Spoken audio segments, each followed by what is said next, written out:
লাউ দিয়ে শসা ডাঁটা দিয়ে মুগের ডাল করেছি। লাউটা এখন খুব নরম তুলতুল করছে। এটা খেলাম, মুখে একদম মিলিয়ে যাচ্ছে, খুব সুন্দর, দারুণ হয়েছে। আর এই শসা ডাঁটাটা মাছের ঝোলে খেলে যেরকম হয়, ডাল দিয়ে খুব সুন্দর হয়েছে।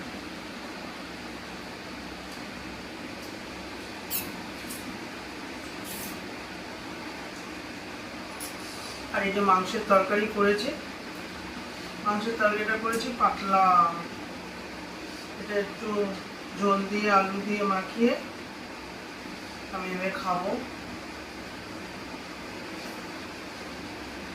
দারুণ, হালকা হলেও কি খুব সুন্দর, মানে স্বাদটা খুব ভালো হয়েছে।